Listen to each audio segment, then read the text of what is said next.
I will try to make it this as painless as possible, okay? So if I see someone fall asleep, I will throw something. Okay, so welcome. Today we will talk about the JavaScript Abstract Syntax Tree. If you don't know what that is, don't worry, we will find out together.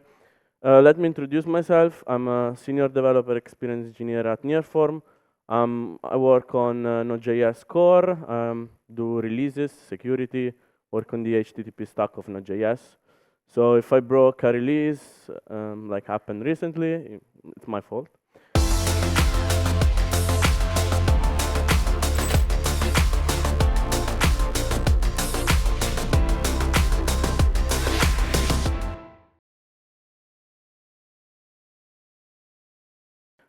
I contribute to a bunch of open source projects like Express or Fastify.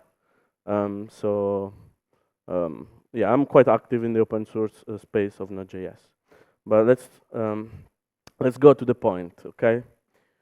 So today we will see 4 arguments. One is tokenization, what is an abstract syntax tree, and what to do with an abstract syntax tree.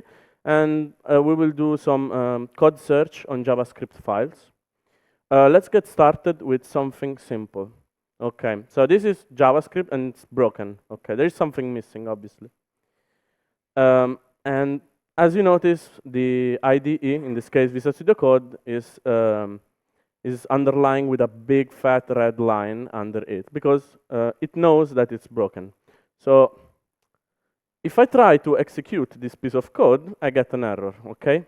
I get this error, unexpected token. Okay, have you ever tried to look at the stack trace of this error? Like, who has tried to go through the stack trace and see why it's throwing this error? Okay, so if we dive, this is Node.js, and this is Node.js version 20. Stack trace might vary if you change the Node version, obviously. But let's dive deep, and we arrive to the C++ side of Node.js, and there is this function called compile function. This is a V8 API. What it does is basically it takes some JavaScript code as a string and turns it into a JavaScript function that you can execute.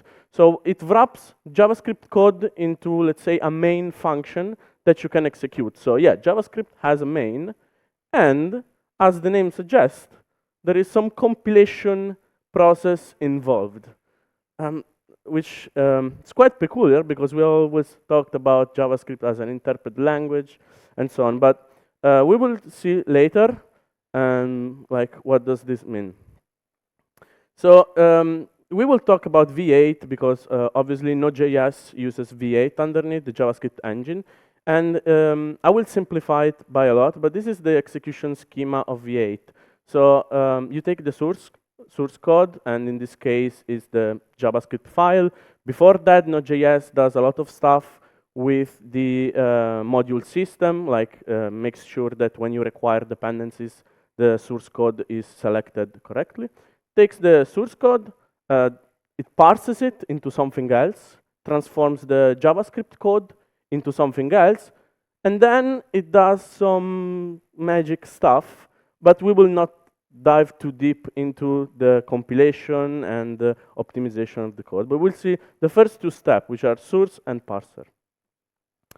So with source, sourcing is just like taking the JavaScript code as a string. Like, code in general is nothing else than string that has a meaning for machines. So let's get back to our broken JavaScript code. So we're missing a declarator here. So when the engine tries to parse this code, it tries to make sense of what we have written, okay? So if we take this code, it will break it into lexeme, which are the smallest pieces that the engine can understand. So we break this broken JavaScript code into const, equal, require. We have parentheses, we have backticks, we have all these little pieces. So if we go into V8 source code, we can see that there are quite a few of these tokens that when parsing, it will separate them for the rest of the execution. The most common one is space. When you add a white space, like it tries to parse it. When you add a parenthesis, it will break the token as a single token. There is fine, else. These are all keywords, okay? These are all keywords, and the string that JavaScript code will be broken into pieces every time that V8 finds one of these keywords. So now we have an array of all these keywords, of these pieces of JavaScript code that the engine has split. So what do we do with this array? We try to make sense out of it. So when I see a const, I'm expecting a variable declaration, okay? So V8 tries to understand what all these keywords mean. In this case, const is a variable declaration. And then we have equal. Equal is an assignment. It can be considered a binary operation. So imagine going through this array and try to make sense of all these pieces. But there is a problem. We have a variable declaration, and then we have an assignment. Like V8 is like, you're missing something here. Like, where is the variable declarator? Because when you assign a variable, you need to assign a name to this variable. You write const x, const y. You cannot assign as a name equal, or you cannot assign a number as a variable declarator. This is the V8 source code, and here you can see where it does the switch of all the possible errors that we can have in this parsing. The first like 3 ones are numbers, because you cannot call a variable with a number. You cannot say const 11. Okay, that's not possible. And you cannot miss an identifier. So it will call report message at, so you have the exact position in the code. And then you will get the string that we saw at the beginning. So as you can imagine, there is like a lot of complexity here in just executing a very small string of JavaScript. So this is just for the source and parsing part. The other side, which is the compilation part, JIT optimization, it's magic. This is where the real core of V8 is. But today we will not talk about that, because that would be like a talk by itself. So we will discuss the first 2 points, and that's it. So here it comes, our abstract syntax tree. So abstract syntax tree is just a representation, an abstract representation of the JavaScript code, or whatever language we are using, that machine can understand, because machines do not understand JavaScript by itself. They need to parse it into something that they can understand. If we fix the previous the code, we have something like this. And when we try to create the abstract syntax tree of this code, we have this kind of tree. It has different branches. And this is what machines understand. Like, you need a parsing step before an engine can actually interpret what you're trying to do. So, and also in this step, there is something called desugaring. So in JavaScript, there is a lot of syntactic sugar. So there are some helper functions that at parsing time get changed into something else. For example, a for of loop gets changed into what you see in the slide. So you have a new scope, a variable, a var. And so the parser does a lot of very interesting stuff with your code. So this means what I want to convey is that when you write code for humans. Machines understand abstract syntax tree. They need to parse it. You need to write code that other people can understand, that other people can collaborate on, because the engine will change it completely and will optimize it for its own use. So you don't need to optimize for JavaScript. It's JavaScript that will optimize the code based on what you have written. So, and V8 is very powerful because it's one of the best at optimizing JavaScript code. This is another desugaring example of when you write an export, it will turn it into something else. But this is, we can skip it. Okay, so now we have the same code, but in two different situations. On the first one, we have a simple text editor. On the second one, we have Visual Studio Code. What's the first difference that you see? Color. In one, there is no color. In the other one, there is a lot of color. Why do you think Visual Studio Code puts color? And how does Visual Studio Code know that a function is a function and a function is yellow and a const is blue and a class is green? How does VS Code know all of this? Because it uses the abstract, it creates the abstract syntax tree of the source code. As you type, VS Code will generate an abstract syntax tree representation in memory of the code that you are writing, and it will try to make sense out of it. That's why when you write something wrong, you will see the red line, because as you type, it is parsing. And to do that, you can do that in JavaScript. You don't need to be a JavaScript engine to create an abstract syntax tree. You can use an external library. In this case, there is Babel parser, which is very popular. It has like 50 million downloads per week, so it's very popular. And it allows you to generate an abstract syntax tree of every JavaScript file. For example, you can read a file that's named code.js, and with a simple function, you can create this object called AST, that is the abstract syntax tree representation. This object looks like this.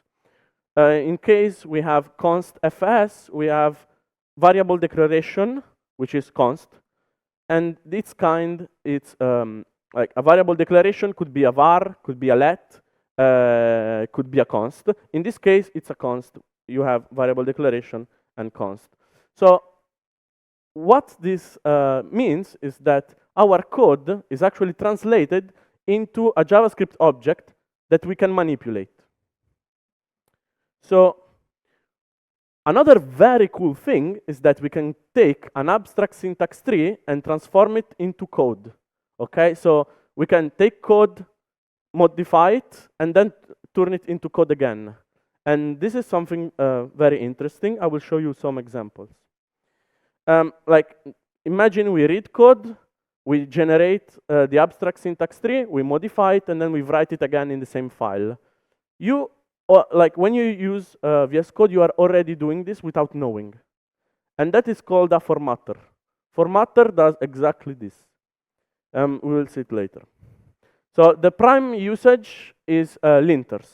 What a linter does is gets your JavaScript code, creates the abstract syntax tree representation of your code, and then throws an error if something is not like it has some rules, and you type something wrong, and those rules are not correct, are not applied correctly. Therefore, will throw an error. This is what a linter does. If you use TypeScript and you have all these nasty, huge errors, it's because it does exactly this. It does some linting. It works with the TypeScript abstract syntax tree and tries to make sense out of it if it can. If not, boom, explodes. Another example is the formatter. So we take JavaScript code, create the EST, make it beautiful, and turn it into, so when you generate AST, you also have the specific location of that token inside the file. So in this example, we know that the variable const starts at line 2 and index 1 of line 2 and ends at the specific point, okay? So I can calculate the different position of two pieces of code, and I know, for example, if there is more than one space, I can remove that space and regenerate the code again without that extra space. This is what a formatter does. So read JavaScript, create the AST, make it beautiful, and then turn it into JavaScript again. Uglifier and minifier do exactly the opposite thing. You take some JavaScript, parse it again, and you make it ugly. So, for example, you change, you walk through the tree, and when you see a variable, you rename it with something that human cannot understand. And then you write the code back again inside the file. Another cool usage, and this is something very useful, is vulnerability scanner. So imagine that you have uglified piece of code of many lines. How do you know if that code contains a vulnerability or does something malicious? As a human, you cannot understand uglified or minified code. So with AST usage, you can make sense out of this code. You can write some rules to see, for example, if there is an invocation to file system or to network. And you might not expect an invocation to network or file system. So it's actually very helpful. You can create your own IDE. Like today, I would like to inspire you to discover JavaScript a little bit better and to create something with this AST. You can literally create an IDE starting with AST. So the color, when you open VS Code and you see everything that's so colorful, it's because of this feature. And this applies to also every other language. Like it's not only JavaScript. And finally, we have file search. So this is something that I played with. So imagine you have a very, very, very long file, 10,000 lines, okay? Navigating through such a big file is very hard. Like, this is not a real file. I created it just for the purpose of it, but I think that in your career, you have found very extremely long files, and you know that it's very hard to scroll through, and it's just a pain. Like, I hate it. I want my files to be very small, compact, 400 lines maximum, but like we know that's not always the case. Also, this is a screenshot of Node.js source code, but doesn't matter. Imagine you have a very long file and you want to search for a variable named header, okay? And then you have like 100 match. Why? Because the search of VS Code is working with strings. It's trying to match a string inside a bigger string, which is the source code. But this is not optimal. Like, this works for most of the time, but it's not the optimal way to do search inside the file if you know what kind of programming language you are using. If the file, if you don't know the extension of the file, this makes sense. But if you know that it's a JavaScript file, then you can use the AST to look inside it and find what are you looking for specifically. So this is the AST of the file that we saw before. This is a simplified representation. So we have this block that tells us that there is a variable declaration, which variable declaration is fs, and we have the kind, which is a const. So with this block, we can know that there is a const named fs. Okay, so imagine that you want to, you have a very large file and you want to search for a variable that is a const and is named fs. With AST, you can do it. Also, we have a function that is require. So we can look inside our big JavaScript file for a require, which argument is node.fs. So we know that that file is accessing the file system. So I created a proof of concept some time ago, and I used Orama search. So Orama is full text search engine. It's extremely fast and it's in memory. What's a full text search engine? So when you are writing, you are searching something inside VS Code, you have different options. You can match for if the like letters match strictly if they match for a single part. Imagine that you make typos, okay? You're writing something, you make typos, and you don't find anything. Or imagine that you want to filter some of the results based on some properties. Orama helps you with that. So what I do is take all the AST, I break it into an array. So we have a tree, because the AST is a tree which has different branches, but I don't care. I do some transformation.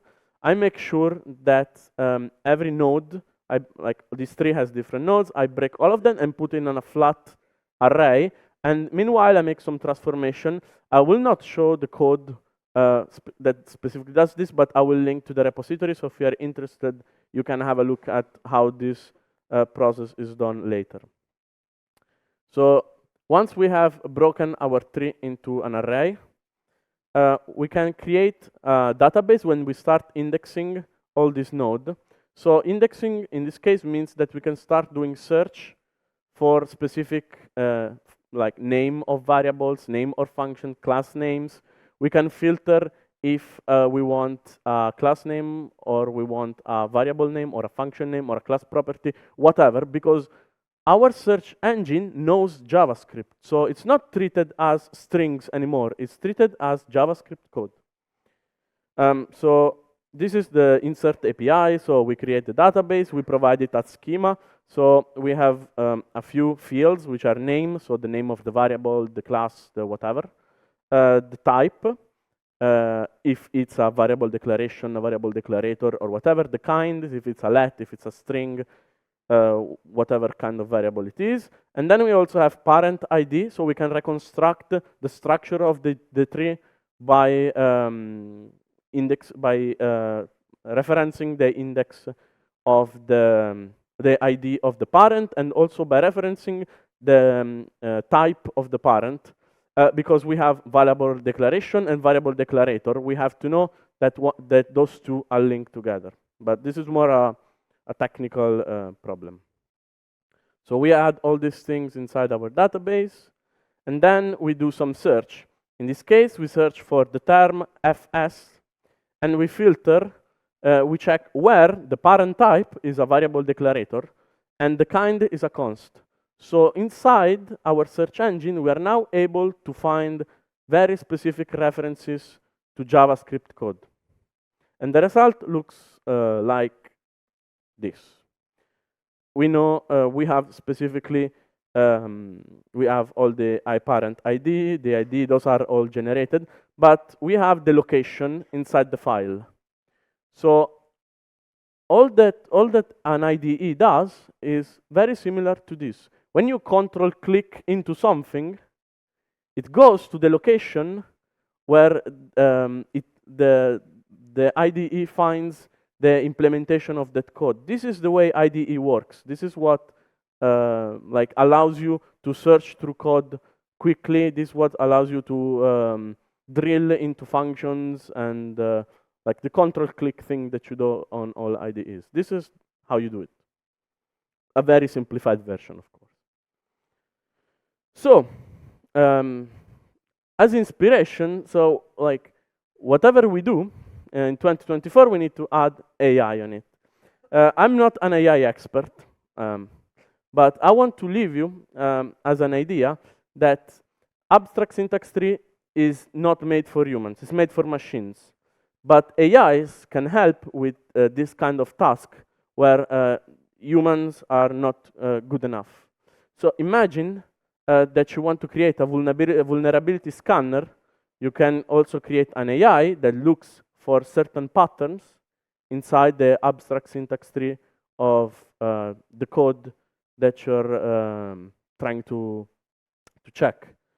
Or you can have, like, it's limitless. There are so many options, so many new ideas that you can do by mixing AI with this kind of feature. Before I finish my talk, I want to say that this is a proof of concept. And do not try this at work. Like, don't do it. I will not take responsibility for it. You can find all the implementation details in those two repositories. And you can also read an article that I wrote last year on this specific topic, and you can follow it step by step and create something similar. This is a book that I found very, very important, Crafting Interpreters. If you're interested in how interpreters work, you should, this is a read that I would recommend, because it explains you step by step how to create an interpreter, and everything I talked about, you can read it here and go into detail. So it's very, very useful. To finish, I want to thank NearForm for sponsoring me. We are hiring senior JavaScript developers, so if you're interested, fully remote. So if you're interested, come talk to me at the end. And that was it. Thank you.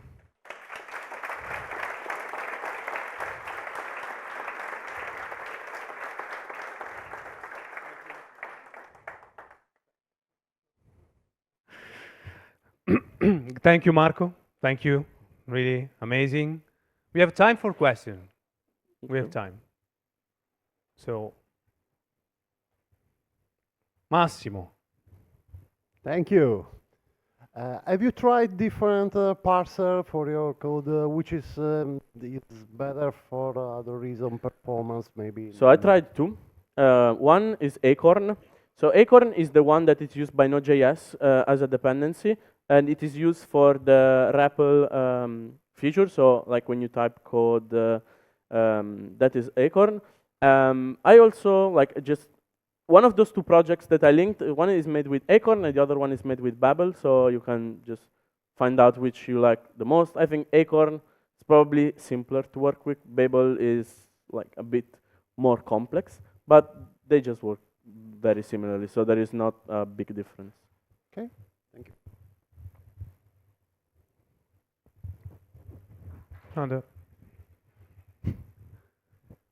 Did you also experiment with a tool named AST grep? No. Okay, so it's a tool that does something like that in a polyglot way. Okay. It's written in a native language, of course. So if you're interested in this, just Yes. give it a try. Okay, it's thanks. fun.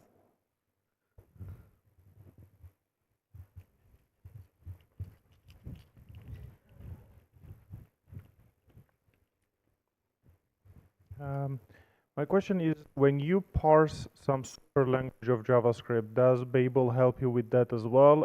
Is the AST useful in these cases? Because like in case of TypeScript, there are types which are not actual JavaScript things. So does Babel parser give you some information, or you need to kind of add plugins or something like that in those Yeah, cases? you need a TypeScript plugin. Being a different language by itself, the JavaScript AST module doesn't work. So you need one that's specific for TypeScript.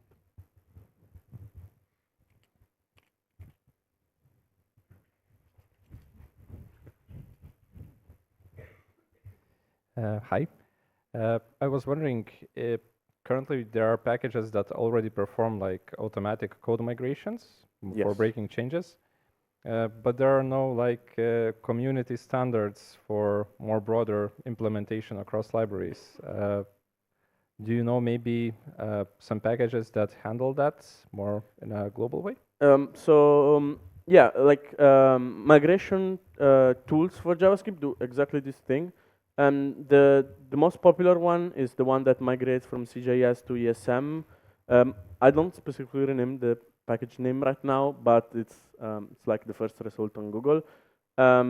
It's not something standardized because the way that you can write JavaScript is very different. Like you have hundreds of ways to write JavaScript, so there isn't a specific standard, and I don't think there will ever be a standard migration tool. Some other question? I want to run again. No? No question one? No question two? No question three? Thank you, Marco.